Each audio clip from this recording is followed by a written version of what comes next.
ವೆನೆಜುವೆಲಾ ದೇಶದ ಮೇಲೆ ಅಮೆರಿಕ ದಾಳಿ ನಡೆಸಿ ರಾತ್ರೋರಾತ್ರಿ ವೆನೆಜುವೆಲಾದ ಅಧ್ಯಕ್ಷನನ್ನು ಅಪಹರಣ ಮಾಡಲಾಗಿತ್ತು.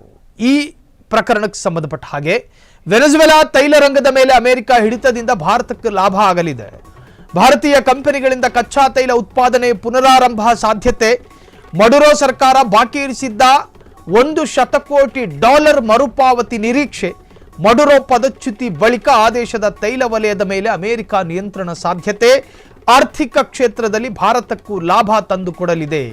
ತೈಲ ಬಾವಿಗಳಲ್ಲಿ ಕಚ್ಚಾ ತೈಲ ಉತ್ಪಾದನೆಗೂ ಭಾರತದ ಕಂಪನಿಗಳಿಗೆ ಚಾನ್ಸ್ ಸಿಗಲಿದೆ. ಇನ್ನು ಈ ಹಿಂದೆ ಇದ್ದ ಮಡುರೋ ಭಾರತಕ್ಕೆ ಬಾಕಿ ಇಟ್ಟಿದ್ದ ಹಣ ಕೂಡ ವಾಪಸ್ ಸಿಗಲಿದೆ. ಇನ್ನು ವೆನೆಜುವೆಲಾ ಅತಿ ಚಿಕ್ಕ ಸಂವಿಧಾನ ಮತ್ತು 40ಕ್ಕೂ ಹೆಚ್ಚು ಬಾರಿ ತಿದ್ದುಪಡಿಯಾದ ಸಂವಿಧಾನ ಒಳಗೊಂಡಿರ್ತಕ್ಕಂತಹ ವೆನೆಜುವೆಲಾ ಅತಿ ಸಣ್ಣ ಪ್ರಮಾಣದ ಜನಸಂಖ್ಯೆ ಇರತಕ್ಕಂತಹ ದೇಶ. ಆದರೆ ಆ ದೇಶದ ಸಂಪನ್ಮೂಲ ಅಂದ್ರೆ ತೈಲ, ಕಚ್ಚಾ ತೈಲ, ಕ್ರೂಡ್ ಆಯಿಲ್. ಈ ಕಾರಣದಿಂದಲೇ ಹೆಂಗಾದ್ರೂ ಮಾಡಿ ಇರುವೆಯಂತಿರುವ ಸಣ್ಣ ದೇಶದ ಅಪಾರವಾದ ಸಂಪತ್ತನ್ನು ಕಬಳಿಸಬೇಕು ಅನ್ನೋ ಕಾರಣಕ್ಕೆ ಅಮೆರಿಕ ಬೇರೆ ಬೇರೆ ತರಹದ ಪ್ರಯತ್ನಗಳನ್ನು ಮಾಡ್ತು. ಯಾವುದರಲ್ಲೂ ಕೂಡ ವೆನೆಜುವೆಲಾ ತಗಲಾಕಿಕೊಳ್ಳಲಿಲ್ಲ. ಕಟ್ಟಕಡೆಯದಾಗಿ ಡ್ರಗ್ ಟೆರರಿಸಂ, ಮಾದಕ ಭಯೋತ್ಪಾದನೆ ಅನ್ನೋ ಆರೋಪವನ್ನ ವೆನೆಜುವೆಲಾದ ಮಡುರಾದ ಮೇಲೆ ಹಾಕಲಾಯಿತು. ಹಾಕಿದ್ದು ಇಂಟರ್ನ್ಯಾಷನಲ್ ಕ್ರಿಮಿನಲ್ ಕೋರ್ಟ್ ಅಲ್ಲ, ಬದಲಾಗಿ ಏಕಪಕ್ಷೀಯವಾಗಿ ಅಮೆರಿಕವೇ ಅದರ ವಿರುದ್ಧ ಆರೋಪ ಮಾಡಿರೋದು. ಈ ಆರೋಪವೂ ಕೂಡ ಲಿಟ್ರಲಿ ಇಲ್ಲೀಗಲ್ ಅಂತೇಳಿ ನಾಳೆ ದಿನ ವಿಶ್ವಸಂಸ್ಥೆಯಲ್ಲಿ ಚರ್ಚೆಯೂ ಆಗಬಹುದು. ವೆನೆಜುವೆಲಾದ ಅಧ್ಯಕ್ಷನನ್ನ ಅಪಹರಣ ಮಾಡಿ ಅಫಿಷಿಯಲಿ ಅರೆಸ್ಟ್ ಮಾಡೋದಕ್ಕೆ ವಿಶ್ವಸಂಸ್ಥೆ ಅನುಮತಿ ಕೊಟ್ಟಿರಲಿಲ್ಲ. ಆದರೂ ಕೂಡ ಅಮೆರಿಕ ಏಕಪಕ್ಷೀಯ ದುರಹಂಕಾರದ ಭಾಗವಾಗಿ ವೆನೆಜುವೆಲಾದ ಅಧ್ಯಕ್ಷನನ್ನ ಅರೆಸ್ಟ್ ಮಾಡಿದೆ. ಅದೇನೇ ಇರಲಿ, ಅದು ಕಥೆಯೇ ಬೇರೆ. ಆದ್ರೆ ಈಗ ಈ ಅಪಹರಣದಿಂದ ಲಾಭವನ್ನು ನಾವು ಪಡೆದುಕೊಳ್ಳಲಿದ್ದೇವೆ. ಭಾರತ ಮಡುರೋ ಸರ್ಕಾರ ಮನಮೋಹನ್ ಸಿಂಗ್ರ ಆಡಳಿತದಲ್ಲಿ ಅಲ್ಲಿನ ಅಧ್ಯಕ್ಷ ಬೇರೆಯವನಿದ್ದರೂ ಕೂಡ ಆಗಲೂ ಕೂಡ ಅಲ್ಲೊಂದಷ್ಟು ಹಣವನ್ನು ಕೊಡೋದಕ್ಕೆ ಬಾಕಿ ಇಟ್ಕೊಂಡಿತ್ತು ಈ ವೆನೆಜುವೆಲಾ ರಾಷ್ಟ್ರ. ಮೋದಿ ಸರ್ಕಾರ ಬಂದ ನಂತರವೂ ಕೂಡ ವಸೂಲಾತಿಯನ್ನು ನಡೀಲಿಲ್ಲ. ಅದು ಹಂಗೆ $100 ಕೋಟಿ ಹಣ ಹಂಗೆ ಬಾಕಿ ಇಡ್ತು. ನಮ್ಮಲ್ಲೂ ಕೂಡ ಇಂಪೋರ್ಟ್ ಎಕ್ಸ್ಪೋರ್ಟ್ಗಳು ನಡೀತಾವೆ. ವೆನೆಜುವೆಲಾಗೆ ನಾವು ಕೂಡ ಗೋಧಿ ಕೊಡ್ತೀವಿ. ಅವರ ಕಡೆಯಿಂದ ಅತ್ಯಂತ ನಿರ್ಣಾಯಕ ದಿವಸ ಬಂದಾಗ ಮಾತ್ರ ನಾವು ಕಚ್ಚಾ ತೈಲಗಳನ್ನು ಪಡೆದುಕೊಳ್ತಾ ಇದ್ವಿ. ಈ ಹಿಂದೆ ಬಹಳಷ್ಟು ಕಡಿಮೆ ಅವರಿಂದ ಕಚ್ಚಾ ತೈಲ ಪಡೆದುಕೊಂಡಿರೋದು. ಆದರೂ ಕೂಡ ಸಂಬಂಧ ಇರಲಿ ಅಂತ ಹೇಳಿ ಚೆನ್ನಾಗಿತ್ತು ಸಂಬಂಧ, ವೆನೆಜುವೆಲಾ ಮತ್ತು ಭಾರತದ ನಡುವಿನ ಸಂಬಂಧ. ಬೇರೆ ಬೇರೆ ಕೃಷಿ ಉತ್ಪನ್ನಗಳನ್ನು ಕೂಡ ನಾವು ಇಂಪೋರ್ಟ್ ಎಕ್ಸ್ಪೋರ್ಟಿಗೆ ವೆನೆಜುವೆಲಾವನ್ನು ಅವಲಂಬಿಸಿಕೊಂಡಿದ್ವಿ. ಆದ್ರೆ ಈಗೇನಾಗಿದೆ, ಅಲ್ಲಿನ ಅಧ್ಯಕ್ಷ ಅರೆಸ್ಟ್ ಆಗಿದ್ದಾನೆ. ಈಗ ಮಧ್ಯಂತರ ಅಧ್ಯಕ್ಷ ಅಂತೇಳಿ ಒಂದು ವ್ಯಕ್ತಿಯನ್ನ ಅಲ್ಲಿ ಅಧ್ಯಕ್ಷನನ್ನಾಗಿ ಮಾಡಲಾಗಿದೆ ವೆನೆಜುವೆಲಾದ ಸರ್ಕಾರ. ಈಗ ಒಂದಷ್ಟು ಭಾರತದ ಕಂಪನಿಗಳು ಕೂಡ ಇದಾವೆ, ಕ್ರೂಡ್ ಆಯಿಲ್ಗಳನ್ನು ನಿರ್ವಹಣೆ ಮಾಡೋದಕ್ಕೆ ಅಲ್ಲಿ ಕಂಪನಿಗಳಿದ್ದಾವೆ.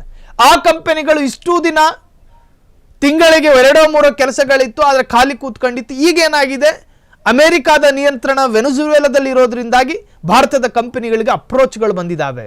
ನೀವು ಬನ್ನಿ, ನಮ್ಮದು ಮೇಂಟೈನ್ ಮಾಡಿಕೊಡಿ ಕ್ರೂಡ್ ಆಯಿಲ್ಗಳನ್ನು, ನೀವು ನಮ್ಮನ್ನು ನಿರ್ವಹಣೆ ಮಾಡ್ಕೊಡಿ. ಹಿಂಗಿದ್ದಾಗ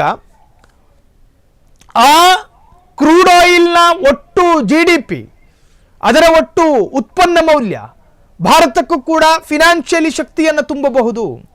ಭಾರತಕ್ಕೆ ಅದು ಲಾಭ ತಂದು ಕೊಡುತ್ತೆ ಅಂತ. ಒಟ್ಟಾರೆ ವೆನೆಜುವೆಲಾದ ಮೇಲೆ ಅಮೆರಿಕಾದ ನಿಯಂತ್ರಣ ಭಾರತಕ್ಕೆ ಲಾಭ ತಂದು ಕೊಟ್ಟಿದೆ. ಭಾರತದ ಆರ್ಥಿಕತೆಗೂ ಕೂಡ ಅದು ಧನಾತ್ಮಕ ಕಾರಣವಾಗಿ ಮಾರ್ಪಡಲಿದೆ ಎನ್ನುವಂಥ ಅಭಿಪ್ರಾಯವೂ ಕೂಡ ಕೇಳಿ ಬಂದಿದೆ. ಮನಮೋಹನ್ ಸಿಂಗ್ರ ಆಡಳಿತದಲ್ಲಿ ಅಲ್ಲಿನ ಅಧ್ಯಕ್ಷ ಬೇರೆಯವನಿದ್ದರೂ ಕೂಡ ಆಗಲೂ ಕೂಡ ಅಲ್ಲೊಂದಷ್ಟು ಹಣವನ್ನು ಕೊಡೋದಕ್ಕೆ ಬಾಕಿ ಇಟ್ಕೊಂಡಿತ್ತು ಈ ವೆನೆಜುವೆಲಾ ರಾಷ್ಟ್ರ. ಮೋದಿ ಸರ್ಕಾರ ಬಂದ ನಂತರವೂ ಕೂಡ ವಸೂಲಾತಿಯನ್ನು ನಡೀಲಿಲ್ಲ. ಅದು ಹಂಗೆ $100 ಕೋಟಿ ಹಣ ಹಂಗೆ ಬಾಕಿ ಇಡ್ತು. ನಮ್ಮಲ್ಲೂ ಕೂಡ ಇಂಪೋರ್ಟ್ ಎಕ್ಸ್ಪೋರ್ಟ್ಗಳು ನಡೀತಾವೆ. ವೆನೆಜುವೆಲಾಗೆ ನಾವು ಕೂಡ ಗೋಧಿ ಕೊಡ್ತೀವಿ. ಅವರ ಕಡೆಯಿಂದ ಅತ್ಯಂತ ನಿರ್ಣಾಯಕ ದಿವಸ ಬಂದಾಗ ಮಾತ್ರ ನಾವು ಕಚ್ಚಾ ತೈಲಗಳನ್ನು ಪಡೆದುಕೊಳ್ತಾ ಇದ್ವಿ. ಈ ಹಿಂದೆ ಬಹಳಷ್ಟು ಕಡಿಮೆ ಅವರಿಂದ ಕಚ್ಚಾ ತೈಲ ಪಡೆದುಕೊಂಡಿರೋದು. ಆದರೂ ಕೂಡ ಸಂಬಂಧ ಇರಲಿ ಅಂತ ಹೇಳಿ ಚೆನ್ನಾಗಿತ್ತು ಸಂಬಂಧ, ವೆನೆಜುವೆಲಾ ಮತ್ತು ಭಾರತದ ನಡುವಿನ ಸಂಬಂಧ. ಬೇರೆ ಬೇರೆ ಕೃಷಿ ಉತ್ಪನ್ನಗಳನ್ನು ಕೂಡ ನಾವು ಇಂಪೋರ್ಟ್ ಎಕ್ಸ್ಪೋರ್ಟಿಗೆ ವೆನೆಜುವೆಲಾವನ್ನು ಅವಲಂಬಿಸಿಕೊಂಡಿದ್ವಿ. ಆದ್ರೆ ಈಗೇನಾಗಿದೆ, ಅಲ್ಲಿನ ಅಧ್ಯಕ್ಷ ಅರೆಸ್ಟ್ ಆಗಿದ್ದಾನೆ.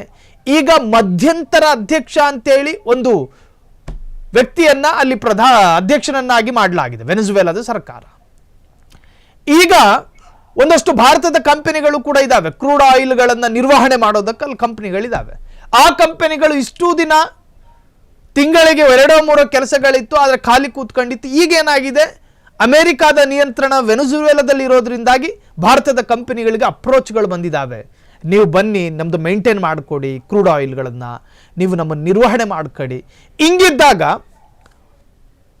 ಆ ಕ್ರೂಡ್ ಆಯಿಲ್ನ ಒಟ್ಟು GDP, ಅದರ ಒಟ್ಟು ಉತ್ಪನ್ನ ಮೌಲ್ಯ ಭಾರತಕ್ಕೂ ಕೂಡ ಫಿನಾನ್ಷಿಯಲಿ ಶಕ್ತಿಯನ್ನು ತುಂಬಬಹುದು, ಭಾರತಕ್ಕದು ಲಾಭ ತಂದು ಕೊಡುತ್ತೆ ಅಂತ. ಒಟ್ಟಾರೆ ವೆನೆಜುವೆಲಾದ ಮೇಲೆ ಅಮೆರಿಕಾದ ನಿಯಂತ್ರಣ ಭಾರತಕ್ಕೆ ಲಾಭ ತಂದು ಕೊಟ್ಟಿದೆ. ಭಾರತದ ಆರ್ಥಿಕತೆಗೂ ಕೂಡ ಅದು ಧನಾತ್ಮಕ ಕಾರಣವಾಗಿ ಮಾರ್ಪಡಲಿದೆ ಎನ್ನುವಂತಹ ಅಭಿಪ್ರಾಯವೂ ಕೂಡ ಕೇಳಿ ಬಂದಿದೆ.